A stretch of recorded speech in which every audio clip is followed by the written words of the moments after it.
Good morning, everybody. Our today's lesson is interest and theories of interest. అంటే వడ్డీ మరియు వడ్డీ సిద్ధాంతాలు అని. మరి ఉత్పత్తి ఫలంలో మనం ప్రధానంగా 4 ఉత్పత్తి కారకాలు చూసాము. అసలు ఉత్పత్తి ఫలం అంటే ఏమిటంటే P is a function of land, labour, capital, organisation. అందులో ల్యాండ్కి ఇచ్చే ప్రతిఫలం బాటకము, లేబర్కి ఇచ్చే ప్రతిఫలం ఏమో వేతనము. వాటికి సంబంధించిన సిద్ధాంతాలు ఇదివరకే వివరించడం జరిగింది. ఇవాళ 3వ ఉత్పత్తి కారకం మరియు ఆధునిక ఆర్థిక వ్యవస్థలో అతి కీలకమైన ఉత్పత్తి కారకం ఏది అంటే మూలధనం. కాబట్టి మూలధనంకి ఇచ్చే ప్రతిఫలమే వడ్డీ. ఆ వడ్డీ అంటే ఏంటి, తర్వాత వడ్డీలో ఎన్ని రకాలు ఉన్నాయి, తర్వాత వడ్డీ సిద్ధాంతాలు అంటే పరిత్యాగ వడ్డీ సిద్ధాంతం అని, నిరీక్షణ వడ్డీ సిద్ధాంతం అని, ద్రవ్యత్వాభిరుచి వడ్డీ సిద్ధాంతం అని, క్లాసికల్ ఎకనామిక్స్ చెప్పిన వడ్డీ సిద్ధాంతం అని రకరకాల సిద్ధాంతాలు ఉన్నాయి. ఇవన్నీ కూడా చూద్దాం. అయితే సాధారణంగా వడ్డీ అనే పదం అందరికీ తెలిసిందే. మరి మూలధనం అనేది అంటే ద్రవ్యం అనేది ద్రవ్య రూపంలో ఉంటే ఏ ఉత్పత్తి కార్యకలాపం చేపట్టలేము మనం. ఆ ద్రవ్యాన్ని మనము స్థిర మూలధనం రూపంలోని చర మూలధనం రూపంలోనే మార్చుకుంటేనే అది ఉత్పత్తి ప్రక్రియలో ఉపయోగపడుతుంది. అంటే ఏంటి, అక్కడ యంత్రాలు, కర్మాగార భవనాలు, లేదా ముడి పదార్థాలు, కార్మికులకు ఇచ్చే వేతనాలు ఈ రూపంలోకి మార్చితేనే ద్రవ్యం అనేది స్థిర మూలధనం కింద చర మూలధనం కింద ఉత్పత్తి ప్రక్రియలో ఉపయోగపడుతూ ఉంటుంది. మరి ఉత్పత్తిదారులు ఏం చేస్తూ ఉంటారంటే తమ యొక్క సొంత నిధులు కానీ సరిగా అంటే ఎక్కువగా లేకపోతే వాళ్ళు బ్యాంకుల దగ్గర నుంచి కానీ లేదా ఇతర ద్రవ్య సహాయ సంస్థల దగ్గర నుంచి కానీ లేదా ప్రైవేట్ వడ్డీ వ్యాపారుల దగ్గర నుంచి కానీ రుణాలు తీసుకొని ఉత్పత్తి ప్రక్రియ నిర్వహిస్తూ ఉంటారు. అటువంటిప్పుడు వాళ్ళు ఏ విధంగా వడ్డీ చెల్లిస్తారు, ఆ వడ్డీకి సంబంధించిన సిద్ధాంతాలు ఏమిటి, అవన్నీ కూడా ఈరోజు మన యొక్క పాఠ్యాంశము. మరి వడ్డీ అంటే అందరికి సాధారణంగా ప్రతి సామాన్య మానవుడు కూడా చెప్తాడు. వడ్డీ ఏమిటి అంటే అప్పుగా రుణదాత నుంచి అప్పుగా తీసుకున్న ద్రవ్యాన్ని రుణగ్రస్తుడు ఒక నిర్ణీత కాలం పాటు ఉపయోగించుకున్నందుకు ప్రతిఫలంగా చెల్లించే మొత్తమే వడ్డీ అంటాడు. అంటే ఇక్కడ ఎవరున్నారు, ఇద్దరున్నారు. ఒకటి ఏంటంటే లెండర్, రుణదాత. రెండవది ఎవరు అంటే రుణగ్రస్తుడు అంటే బారోయర్. రుణదాత నుంచి అప్పుగా తీసుకున్న ద్రవ్యాన్ని ఒక నిర్ణీత కాలం పాటు ఉపయోగించుకున్నందుకు ప్రతిఫలంగా రుణగ్రస్తుడు రుణదాతకు చెల్లించే మొత్తమే వడ్డీ. అయితే ఇక్కడ ఈ వడ్డీలో మనకు అనేక అంశాలు ఉంటాయన్నమాట. అదేమిటంటే అది మనం వడ్డీ రకాల్లో చూద్దాం. మొత్తానికి ఏంటంటే వడ్డీ అనే పదం అనేది సామాన్య మానవుడికి కూడా తెలుసు. అందులో ముఖ్యంగా గ్రామీణ ప్రాంతాల్లో కొంతమంది వారపు వడ్డీ వాళ్ళు ఉంటారు, తర్వాత నెలవారీ వడ్డీ వాళ్ళు ఉంటారు. పట్ట ప్రాంతాల్లో అయితే రోజువారీ వడ్డీ వాళ్ళు కూడా ఉంటారు. అంటే రోజు డైలీ కలెక్షన్ చేస్తూ ఉంటారు అనమాట. అంటే వడ్డీ అనే పదం ఏమి కొత్త పదం ఏమీ కాదు. కాకపోతే వడ్డీ గురించి మనం ఆర్థిక పరిభాషలో ఏమనుకుంటున్నాం, అర్థశాస్త్రవేత్తల అభిప్రాయంలో వడ్డీకి సంబంధించి ఉన్న భావనలు ఏంటి, అవన్నీ కూడా ఈరోజు మన యొక్క పాఠ్యాంశము. రుణదాత నుంచి అప్పుగా తీసుకున్న ద్రవ్యాన్ని కొంతకాలం పాటు ఉపయోగించుకున్నందుకు ప్రతిఫలంగా రుణగ్రస్తుడు అంటే బారోయర్ చెల్లించే మొత్తాన్ని వడ్డీ అంటారు. Interest is the payment for the use of capital. అంటే ఏంటి, ఇక్కడ ఆ మూలధనాన్ని రుణదాత దగ్గర తీసుకున్నందుకు ఎవరు రుణగ్రస్తుడు ఉపయోగించుకున్నాడు కాబట్టి అందుకు ఇచ్చే ప్రతిఫలం పేరే వడ్డీ అనమాట. దీనికి ఆర్థికవేత్తలు రకరకాల నిర్వచనాలు ఇచ్చారు. కొంతమంది ఏమిటంటే ముఖ్యంగా మార్షల్ కానీ లేకపోతే జేఎస్ మిల్ కానీ న్యూ క్లాసికల్ ఎకనామిస్టులు కానీ కీన్స్ కానీ వీళ్ళు రకరకాల అభిప్రాయాలు వ్యక్తపరిచారు. అందులో సాంప్రదాయ ఆర్థికవేత్తలు ఏమంటారంటే అసలు వడ్డీ ఎందుకు చెల్లించాలి అంటారు. వాళ్ళ ఉద్దేశం ఏంటి అంటే ప్రజలు తమ యొక్క ఆదాయంలో కొంత భాగాన్ని దాచుకుంటున్నారు, అంటే వినియోగం చేయకుండా కొంత భాగాన్ని దాచుకుంటున్నారు. దాచుకోవడం ఎందుకు దాచుకుంటున్నారు, భవిష్యత్తు కోసమో లేదా ఎందుకోసమో దాచుకుంటున్నారు. ఆ దాచుకున్న మొత్తాన్ని మరొక వ్యక్తికి అప్పుగా ఇచ్చినప్పుడు వాడు కొంత త్యాగం చేయాల్సి ఉంటుంది. ఆ త్యాగానికి ఇచ్చే ప్రతిఫలమే వడ్డీ అని కొంతమంది అంటారు. కీన్స్ ఏమంటాడంటే అలా కాదు, ప్రజలు తమ యొక్క ద్రవ్యత్వాభిరుచిని పోగొట్టుకున్నందుకు ప్రతిఫలంగా ఇచ్చే మొత్తమే వడ్డీ అంటారు. ఇలాగ ఆర్థికవేత్తల్లో భిన్న రకరకాల అభిప్రాయాలు ఉన్నాయి. అవేంటో 1 by 1 చూద్దాం. అందులో మొదటి Marshall, interest is the price paid for the use of capital. Interest is the price paid for the use of capital. Interest is the reward for waiting. 2 పదాలు ఇక్కడ వచ్చాయి. Interest is the price paid for the use of capital అని, interest is the reward for waiting. మరి Marshall ఎందుకు ఈ రకంగా 2 రకాల అభిప్రాయాలు వ్యక్తపరిచాడు అని అది ఆలోచించాలి. ఏమిటంటే ఏమన్నా price paid for the capital అంటే మూలధనాన్ని ఉపయోగించుకునేందుకు ప్రతిఫలంగా చెల్లించే ధర, దాన్ని వడ్డీ అన్నారు. మరి ఇక్కడ వెయిటింగ్ అనే పదం ఎందుకు వాడారంటే కొంతమంది విమర్శించారు. ఏమిటి అంటే ప్రజల యొక్క వాస్తవికమైన త్యాగంతో కూడిన పొదుపులకు ప్రతిఫలంగా చెల్లించమే మొత్తమే వడ్డీ అన్నారు. మరి ఈ త్యాగం అనేది సమాజంలో ధనవంతుల యొక్క విషయంలో ఒకలా ఉంటుంది, మిడిల్ క్లాస్ పీపుల్లో ఒకలా ఉంటుంది. ధనవంతుల దగ్గర ఏమిటంటే సర్ప్లస్ అమౌంట్ ఎక్కువగా ఉంటుంది, వాళ్ళు ఏం పెద్దగా త్యాగం చెయ్యక్కర్లేదు. ఎందుకంటే వాళ్ళకి వచ్చిన ఆదాయంలో ఒక ₹1 కోటి ఆదాయం ఉన్నదంటే ఒక 10% ఖర్చు పెట్టుకుంటే 10 లక్షలు ఖర్చు పెట్టుకుంటే చాలు. మిగతా 90 లక్షలు కూడా వాళ్ళకి సేవింగే. వాళ్ళేం త్యాగం చేయక్కర్లేదు. త్యాగం చేసేది ఎవరు అంటే మిడిల్ క్లాస్ కానీ పూర్ క్లాస్ కానీ వాళ్ళు తమ యొక్క ఆదాయంలో వినియోగాన్ని తగ్గించుకొని త్యాగం చేస్తే అది త్యాగం తప్పించి అన్ని కూడా త్యాగం అనడానికి వీల్లేదు. కాబట్టి మాసం తర్వాత నిర్వచనం మార్చాడు. ఏమిటంటే ప్రజలు తాము దాచుకున్న ద్రవ్యాన్ని మరొక వ్యక్తికి అప్పు ఇచ్చినప్పుడు వాళ్ళు తిరిగి తీర్చే వరకు కూడా వీళ్ళు నిరీక్షించాలి. ఆ నిరీక్షణకి ఇచ్చే ప్రతిఫలమే వడ్డీ అన్నారు. కాబట్టి ఇక్కడ మార్క్స్ ఏమన్నాడంటే మళ్ళాను interest is the reward for waiting. It is the reward for waiting. అంటే అప్పుగా తీసుకున్న వ్యక్తి ఆ అప్పు తిరిగి తీర్చే వరకు కూడా ఈ రుణదాత నిరీక్షించాలి, వెయిట్ చేయాలి. అందుకు పొందే ప్రతిఫలమే వడ్డీ అన్నాడు Marshall. JS Mill interest is the reward for saving. ఈయన ఏమంటే వడ్డీని పరిత్యాగానికి ఇచ్చే ప్రతిఫలము అన్నాడు. వడ్డీని పరిత్యాగానికి ఇచ్చే ప్రతిఫలము అంటే ఒక విధంగా ఆలోచించాలంటే ఏంటి, వ్యక్తికి వచ్చిన ఆదాయంలో రెండు భాగాలు ఉంటాయి మనం చెప్పుకున్నాం మైక్రో ఎకనామిక్స్ లో. ఏమిటది? Y = C+S. Y అంటే ఇన్కమ్, C అంటే కన్జంప్షన్, S అంటే సేవింగ్. ఇక్కడ ఏమవుతుందంటే ప్రజలు పొదుపు చేస్తూ ఉంటారు. ఎందుకు పొదుపు చేస్తారు అంటే తమ యొక్క దైనందిక అవసరాల కోసం కానీ, లేదా ఆదాయానికి వ్యయానికి మధ్య ఉండే తేడాల వలన కానీ, లేదా అంచనా వ్యాపారం కోసం కానీ రకరకాల కారణాల నుంచి వాళ్ళు పొదుపు చేస్తూ ఉంటారు. ఆ పొదుపుని అంటే తాము దాచుకున్న మొత్తాన్ని మరొక వ్యక్తికి అప్పిచ్చారు అంటే ప్రస్తుతం వాళ్ళు కొంత వినియోగం తగ్గించుకోవాలి. అలా తగ్గించుకునేందుకు వాళ్ళు త్యాగం చేసినట్టుగా భావించి ఆ త్యాగానికి ఇచ్చే ప్రతిఫలం పేరే వడ్డీ అన్నాడు. ఎవరు? JS Mill. Interest is the reward for saving. వడ్డీని పరిత్యాగానికి ఇచ్చే ప్రతిఫలము అన్నాడు. తర్వాత న్యూ క్లాసికల్ ఎకనామిస్ట్ నవ్య సాంప్రదాయ ఆర్థికవేత్తలు ముఖ్యంగా రాబర్ట్సన్, పిగు, లింధాల్ వీళ్ళ అభిప్రాయం ఏమిటంటే రుణాత్మక నిధులను వాడుకున్నందుకు ఇచ్చే ధరనే వడ్డీ అందరూ. రుణాత్మక నిధులు వాడుకున్నందుకు ఇచ్చే ధరనే వడ్డీ అందరూ. అయితే రుణాత్మక నిధులు అంటే ఏమిటో చెప్తున్నారు వీళ్ళు. రుణాత్మక నిధులు అంటే వడ్డీ కోసం అప్పు ఇచ్చే ద్రవ్య నిధులు. అంటే ప్రజలు తమ దగ్గర ఏదైతే వడ్డీ కోసం ఇద్దామని దాచుకున్నారో నిధుల్ని, ఆ నిధులు కానీ అప్పుగా ఇస్తే దానికి పొందే ప్రతిఫలం పేరే వడ్డీ అన్నారు. అంటే దీన్నే లోనబుల్ ఫండ్స్ థియరీ అంటాం. ఇది మనం తర్వాత సిద్ధాంతాల్లో చూద్దాం. తర్వాత కీన్స్ ఈయన ఆలోచన విధానం వేరేగా ఉంటుంది. ఆయన ఏం చెప్తాడు చూద్దాం. Keynes regarded interest is a purely monetary phenomena. ఈయన ద్రవ్యపరంగా ఆలోచిస్తున్నాడు. ప్రజలకు తమ ద్రవ్యానికి ఉన్న ద్రవ్యత్వాన్ని వదులుకున్నందుకు ఇచ్చే ధరనే వడ్డీ అందరూ అన్నాడు. ప్రజలు తమ ద్రవ్యానికి ఉన్న ద్రవత్వాన్ని వదులుకున్నందుకు ఇచ్చే ప్రతిఫలమే వడ్డీ అన్నాడు. దానికి ఒక పదం వాడాడు ఆయన. ఏమిటంటే లిక్విడిటీ ప్రిఫరెన్స్, ద్రవ్యత్వాభిరుచి. ద్రవ్యత్వాభిరుచి అంటే ఏంటి? ద్రవ్యాన్ని కలిగి ఉండవలనే అభిరుచి. ప్రజలు ఎప్పుడు కూడా డబ్బు తమ దగ్గర ఉంచుకోవాలని కోరుకుంటారు. దానికి కీన్స్ రకరకాల కారణాలు చెప్తున్నాడు ఆయన. ఏమిటంటే ఒకటి ట్రాన్సాక్షన్ మోటివ్ అని, ప్రికాషనరీ మోటివ్ అని, స్పెక్యులేటివ్ మోటివ్ అని చెప్తాడు ఆయన. అందులో అవి మన కీన్స్ సిద్ధాంతాలు చూద్దాం. మొత్తాన్ని రెండు ప్రజలు ఎప్పుడు కూడా ద్రవ్యాన్ని తమ దగ్గర ఉంచుకోవాలని కోరుకుంటారు.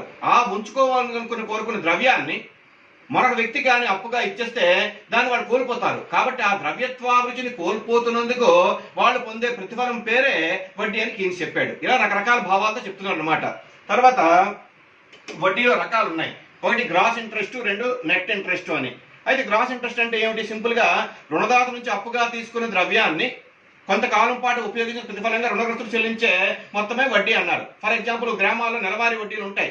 ఉదాహరణకి 100 రూపాయలు అప్పుగా తీసుకున్నాం అనుకోండి. వడ్డీ వ్యాపారస్తుడు 100కి నెలకి 5 రూపాయలు అన్నాడు అనుకోండి.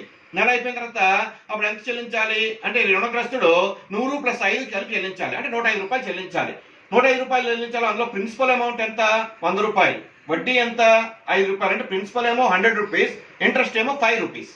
ఆ 5 రూపీస్ని ఏమంటున్నామంటే గ్రాస్ ఇంట్రెస్ట్ అంటారు. కానీ ఈ గ్రాస్ ఇంట్రెస్ట్ లో యాక్చువల్గా అనేక అంశాలు కూడి ఉంటాయి.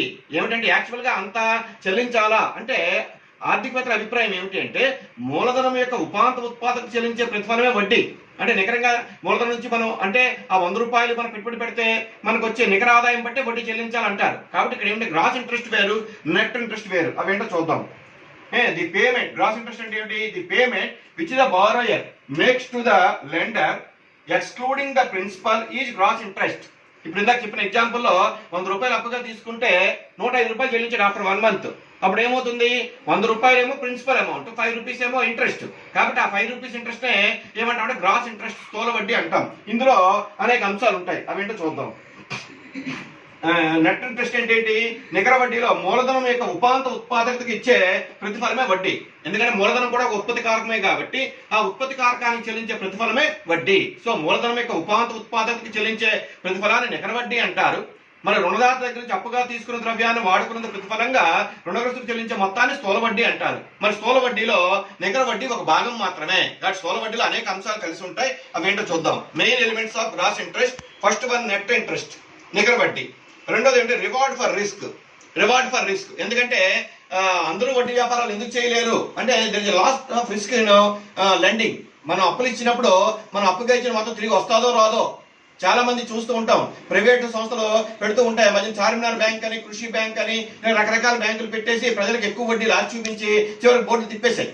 అంచేత ఏమిటంటే అప్పులు ఇచ్చినప్పుడు చాలా రిస్క్ ఉంటుంది. అటువంటిప్పుడు ఏమిటంటే రుణదాత ఎన్ని ఆలోచిస్తాడంటే అప్పుగా ఇచ్చిన ద్రవ్యం తిరిగి వస్తాదా రాదా, అసలు వస్తుందా, అసలు వడ్డీ వస్తుందా, అన్ని రకాలుగా ఆలోచిస్తాడు అనమాట. అవేంటో చూద్దామని. First one reward for risk. ఇందులో personal risk due to the unreliable character of the borrower. ఒకసారి మనం అప్పు పుచ్చుకున్న వ్యక్తి వాడు సరైన మంచి నైతిక విలువలు లేని వ్యక్తి అనుకుందాం. నైతిక విలువలు లేనైతే అప్పు తీసుకునేటప్పుడు ఏమంటే అప్పు ఇచ్చిన వాడు దైవంలా కనిపిస్తాడు, అప్పు తిరిగి అడిగితే ఎముళ్ళలా కనిపిస్తాడు. అన్నప్పుడు ఏమవుతుంది అంటే ఆ అప్పు తీసుకున్న తర్వాత ఏమవుతాడు, వాడు అప్పుల అప్పారం అయిపోయి చివరికి కనబడకుండా పోయాడు అనుకుంటే అప్పుడు ఏమవుతుందంటే రుణదాత నష్టపోవాల్సి వస్తుంది. ఎందుకంటే వాడి క్యారెక్టర్ వీడు సరిగా అంచనా వేయలేక వాడికి అప్పు ఇచ్చినప్పుడు ఏమవుతుందంటే తాను అప్పుగా ఇచ్చిన ద్రవ్యం రాదు, 1 or 2 months వడ్డీ చెల్లిస్తాడు, తర్వాత మనిషి మాయమైపోవచ్చు. కాబట్టి మోరల్ క్యారెక్టర్ అంటే ఎథికల్ వాల్యూస్ లేని వాళ్ళకి అప్పు ఇచ్చినప్పుడు ఏంటంటే రుణదాత నష్టపోవాల్సి వస్తుంది. ఇంకా రెండవది ఏంటంటే trade risk due to the lack of demand etcetera. ఉదాహరణకి రుణదాత వ్యాపారం చేసే వాళ్ళకి లేదా ఉత్పత్తి కార్యకలాపాలు చేపట్టే వాళ్ళకి అప్పు ఇచ్చారు అనుకుందాం. అటువంటిప్పుడు ఏమవుతుందంటే ఉత్పత్తి కార్యకలాపాలు చేపట్టే వాళ్ళ ఉత్పత్తులకి మార్కెట్లో డిమాండ్ లేక నష్టపోయినప్పుడు ఏమవుతుందంటే వాళ్ళు ఐపీ పెట్టివచ్చు. IP nothing but insolvency petition. That means I'm unable to pay, నేను పే చేయలేను అన్నప్పుడు రుణదాత బాగా నష్టపోవాల్సి వస్తుంది. కాబట్టి అలాంటి నష్టాన్ని ఎదుర్కొనేందుకు ప్రతిఫలంగా రుణదాత కొంత మొత్తాన్ని అదనంగా వసూలు చేస్తాడు. మూడోది ఏమిటంటే అడ్మినిస్ట్రేటివ్ ఎక్స్పెన్సెస్. ఇందులో అంటే వడ్డీ వ్యాపారం నిర్వహించాలంటే అనేక రకాల ఖర్చులు ఉంటాయి. ఏమిటా ఖర్చులు అంటే గుమస్తాన్ని పెట్టుకోవాలి, రికార్డ్స్ మెయింటైన్ చేయాలి, ఇవన్నీ కూడా ఉంటాయి. So records maintenance and legal expenses. ఒకసారి రుణగ్రస్తులు అప్పులు చెల్లించిపోతే వాళ్ళపైన కోర్టులో దావాలు వేయాల్సి ఉంటుంది. ఆ న్యాయ సంబంధమైన ఖర్చులు కూడా మీట్ అవ్వాల్సి వస్తుంది. తర్వాత రిటర్న్స్ ఫర్ ఇన్కన్వీనియన్స్, ఇది most important. Returns for inconvenience అంటే మనం అప్పుగా ఇచ్చిన ద్రవ్యం సకాలంలో తిరిగి రాకపోతే మన ఇబ్బందులు ఎన్నో పడతాం. ఉదాహరణకు ఒక వ్యక్తి తన కుమార్తె పెళ్లి కోసం ఒక 10 లక్షలు దాచుకున్నాడు. అది ఉద్దేశం అంటే ఒక 5 ఏళ్ళు పోయి పెళ్లి చేద్దాం అనుకున్నాడు. ఈ 5 ఏళ్ల పాటు కూడా ఈ మొత్తం ఎందుకు ఉండాలని చెప్పి ఎక్కువ వడ్డీ వస్తుంది ఆశతో అనేక మందికి అప్పులు ఇవ్వడం మొదలుపెట్టాడు.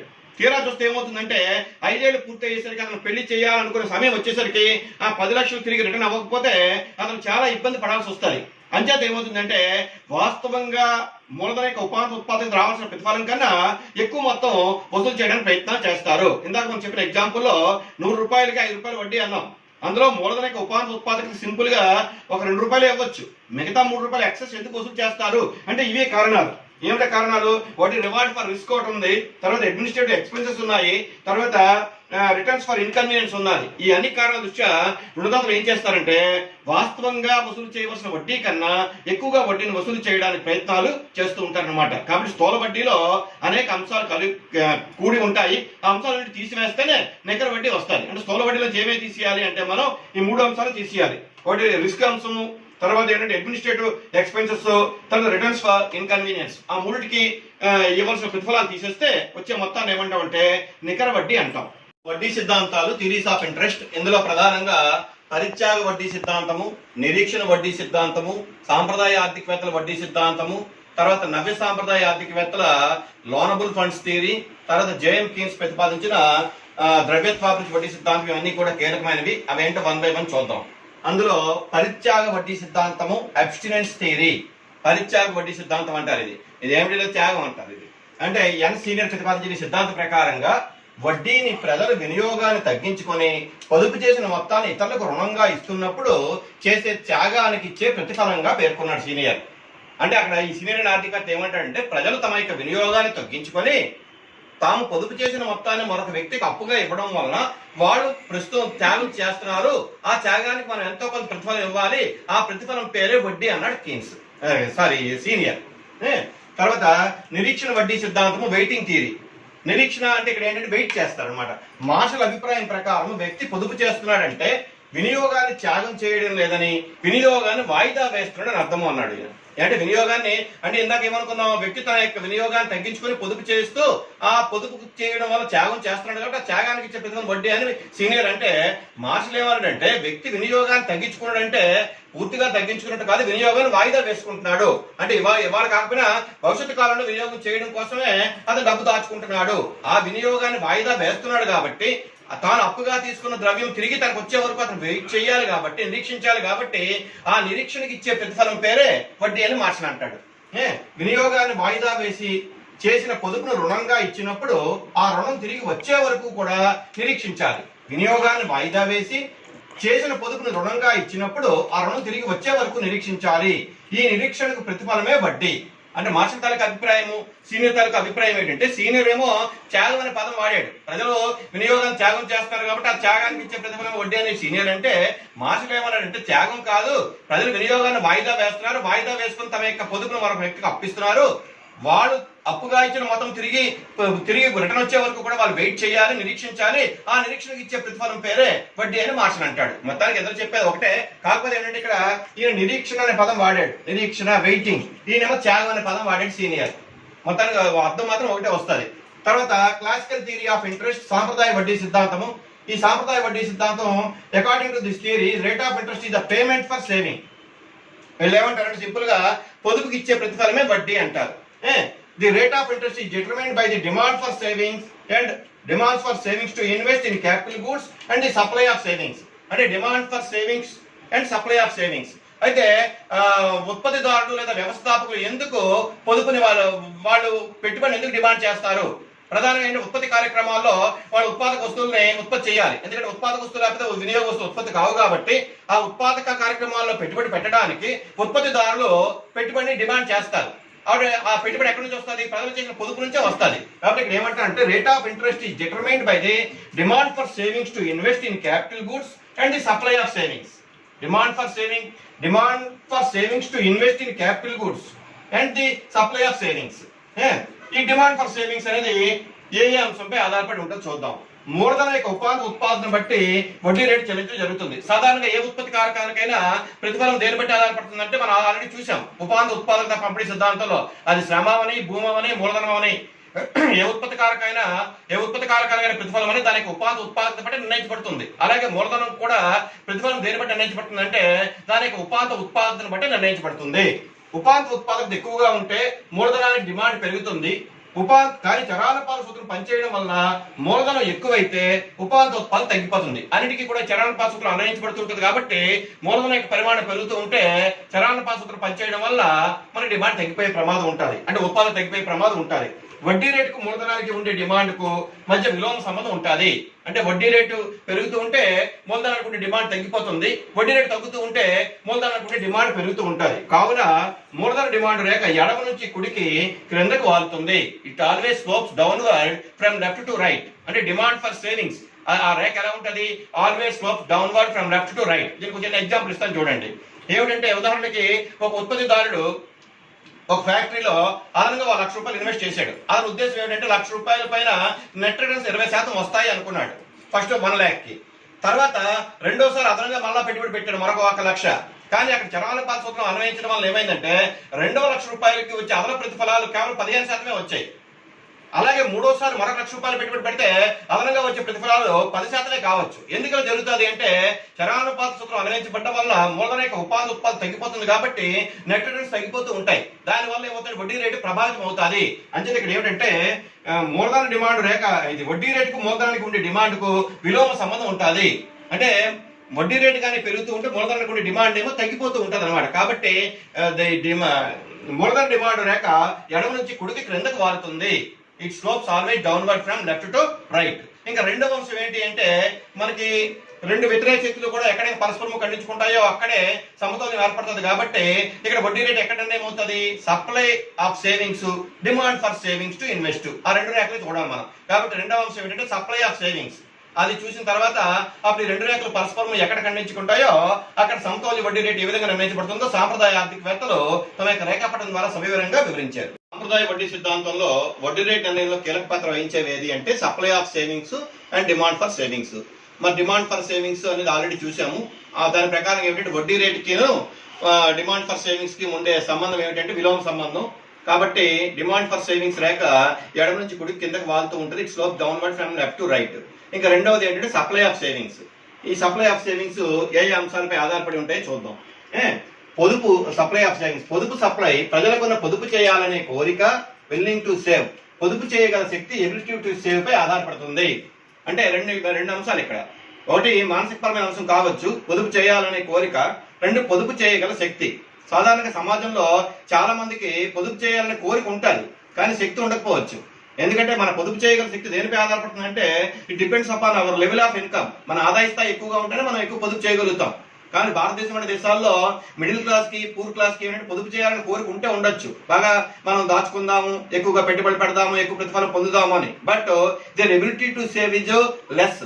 కాబట్టి రెండు ఉండాలి, పొదుపు చేయాలనే కోరిక ఉండాలి, పొదుపు చేయగల శక్తి కూడా ఉండాలి. ఆ రెండు కూడా ఈ పొదుపులో కీలక పాత్ర వహిస్తూ ఉంటాయి అన్నమాట. వడ్డీ రేటు ఎక్కువగా ఉంటే పొదుపు ఎక్కువగాను, వడ్డీ రేటు తక్కువగా ఉంటే పొదుపు తక్కువగాను ఉంటుంది. సాధారణంగా ప్రజలు ఎప్పుడు ఎక్కువగా పొదుపు చేస్తారు అని, ఎప్పుడు ఎక్కువగా పొదుపు చేస్తారంటే మార్కెట్లో వడ్డీ రేటు ఎక్కువగా ఉన్నది అనుకోండి, అప్పుడు ప్రజలకు ఏమనిపిస్తుంది, తమ వినియోగాన్ని తగ్గించుకొని ఇంకా ఎక్కువ పొదుపు చేయాలనే కోరిక పుడుతుంది. ఇప్పుడు ఉదాహరణకి ఇప్పుడు పరిస్థితుల్లో తీసుకుంటే ఎలా ఉంది, ఈ కరోనా వచ్చిన తర్వాత వాణిజ్య బ్యాంకులు, ఇంచుమించు కోఆపరేటివ్ బ్యాంకులు అన్ని కూడా, ఈవెన్ ఇంక్లూడింగ్ జీపీఎఫ్ లో కూడా వడ్డీ రేటు తగ్గించేస్తారు. బాగా తగ్గించినప్పుడు ఏమవుతుంది అంటే ప్రజల్లో పొదుపు చేయాలనే కోరిక గ్రాడ్యువల్ గా తగ్గిపోతుంది. ఎందుకంటే దాని నుంచి వచ్చే ప్రతిఫలాలు ఎప్పుడైతే తగ్గిపోతాయో ఆటోమేటిక్ పొదుపు చేయాలనే కోరిక తగ్గిపోతుంది. కాబట్టి ప్రజలకు ఎప్పుడు ఎక్కువ పొదుపు చేయాలని కోరిక పుడుతుంది అంటే మార్కెట్ లో వడ్డీ రేటు కానీ ఎక్కువగా ఉంటే వాళ్ళు పొదుపు చేయాలనే కోరిక ఎక్కువ పుడుతుంది. వడ్డీ రేటు తగ్గిపోతూ ఉంటే పొదుపు చేయడం కూడా తగ్గిస్తూ ఉంటారు అనమాట. వడ్డీ రేటు ఎక్కువగా ఉంటే పొదుపు ఎక్కువగాను, వడ్డీ రేటు తక్కువగా ఉంటే పొదుపు తక్కువగాను ఉంటుంది. కావున మూలధన సప్లై రేఖ ఎడమ నుంచి కుడికి పైకి వెళుతుంది. It slopes upward from left to right. అంటే ఎందుకు, ఇక్కడ రెండింటికి అనులోమ సంబంధం ఉంది. వడ్డీ రేటుకి పొదుపు సప్లైకి మధ్య అనులోమ సంబంధం ఉంది. కాబట్టి ఈ సప్లై రేఖ ఎలా ఉంటుంది అంటే పొదుపు సప్లై రేఖ ఎడమ నుంచి కుడికి పైకి వెళ్తాది. బట్ డిమాండ్ ఫర్ సేవింగ్స్ రేఖ ఏమో ఎడమ నుంచి కుడికి క్రిందకి వాళ్తూ ఉంటుంది. రెండు పరస్పర విరుద్ధ శక్తులు. కాబట్టి ఈ రెండింటి పరస్పర కలయిక వలన ఎక్కడైతే ఆ రెండు రేఖలు పరస్పరము ఖండించుకుంటాయో, ఇంటర్సెక్ట్ చేస్తాయో అక్కడ సమతౌల్య వడ్డీ రేటు అనేది నిర్ణయించబడుతుందని సాంప్రదాయ ఆర్థికవేత్తలకు అభిప్రాయం. ఇదే విషయాన్ని మనం రేఖాపటంలో చూద్దాం. ఈ రేఖాపటంలో ఓఎక్స్ అక్షంలో మనం పొదుపు పెట్టుబడి తీసుకున్నాం, సేవింగ్ అండ్ ఇన్వెస్ట్మెంట్. ఓవై అక్షంలో వడ్డీ రేటు తీసుకున్నాం. మరి ఇక్కడ మూలధన డిమాండ్ రేట్ ఎలా ఉంది, ఎడ నుంచి కుడి కిందకి వాలుతూ వడ్డీ రేటుకు మూలధన డిమాండ్ ఉండే విలోమ సంబంధం చూపిస్తుంది, అది ఇన్వర్స్ రిలేషన్షిప్. మరి ఈ ఎస్ఎస్ అంటే పొదుపు సప్లై రేఖ ఇది ఎలా ఉంటుందంటే ఎడ నుంచి కుడికి పైకి వెళ్తున్నది. కారణం ఏంటంటే వడ్డీ రేటుకి పొదుపు సప్లైకి మధ్య అనులోమ సంబంధం ఉంది. అంటే ఇక్కడ ఏంటంటే వడ్డీ రేటుకి మూలధన డిమాండ్కి విలోమ సంబంధం ఉంది కాబట్టి ఇది ఎడ నుంచి కుడికి కిందకి వచ్చింది. వడ్డీ రేటుకి పొదుపు సప్లైకి అనులోమ సంబంధం ఉంది కాబట్టి ఈ రేఖ ఎడ నుంచి కుడికి పైకి వెళ్తుంది. ఈ రెండు రేఖలు పరస్పరము కూడా ఈ అనే బిందువు దగ్గర ఖండించుకున్నాయి. కాబట్టి ఇక్కడ మనకి సమతౌల్య వడ్డీ రేటు నిర్ణయించబడింది. అది ఎంత అంటే ఓఆర్. సమతౌల్య వడ్డీ రేట్ అంటే ఓఆర్. అంటే అక్కడ ఏమిటక్కడ పొదుపు పెట్టుబడి రెండు సమానం అయ్యాయి. ఎంత సమానం అయ్యాయి అంటే ఓక్యూ దగ్గర పొదుపు పెట్టుబడి సమానం అయ్యాయి. ఒకవేళ ఏ కారణం చేతనైనా మార్కెట్ లో వడ్డీ రేటు పెరిగినా లేదా మళ్ళీ వడ్డీ రేటు తగ్గినా మళ్ళీ సమతౌల్య స్థితికే వస్తాయి. అది ఎలాగో చూద్దాం. ఒకవేళ మార్కెట్ లో వడ్డీ రేటు ఓఆర్ నుంచి ఓఆర్1 పెరిగింది అనుకుందాం. ఓఆర్ నుంచి ఓఆర్1 పెరిగింది అనుకుంటే ఇక్కడ సప్లై ఎంత ఉంది, పొదుపు సప్లై ఎంత ఉంది అని మనం చూస్తే R1B ఉంది. మరి ఇక్కడ పొదుపు మూలధన డిమాండ్ ఎంత ఉంది అంటే R1A ఉంది. అంటే ఏమిటి, ఇక్కడ పొదుపు సప్లై ఎక్కువగా ఉండి మూలధన డిమాండ్ తక్కువగా ఉంది. కాబట్టి సప్లై ఎక్కువగా ఉండి డిమాండ్ తక్కువగా ఉంటే మళ్ళీ వడ్డీ రేటు కిందకి పడిపోతుంది. అగైన్ మళ్ళీ ఇక్కడికి వచ్చేస్తుంది. అంటే ఏమిటి, ఇక్కడ ఏం జరుగుతుంది, ఇక్కడ మార్కెట్ లో పొదుపు సప్లై ఎక్కువగా ఉండి మూలధన డిమాండ్ కానీ తక్కువగా ఉంటే వడ్డీ రేటు మళ్ళీ కిందకి వచ్చేస్తుంది. ఒకవేళ ఏ కారణం చేతనైనా వడ్డీ రేటు పడిపోయింది అనుకుందాం, R నుంచి R1 R2కి, ఓఆర్ నుంచి ఓఆర్2 పడిపోయింది అనుకుంటే ఇక్కడ పరిస్థితి ఎలా ఉన్నది అంటే మూలధనానికి ఉండే డిమాండ్ ఏమో R2Dగా ఉంది. R2Dగా ఉంది.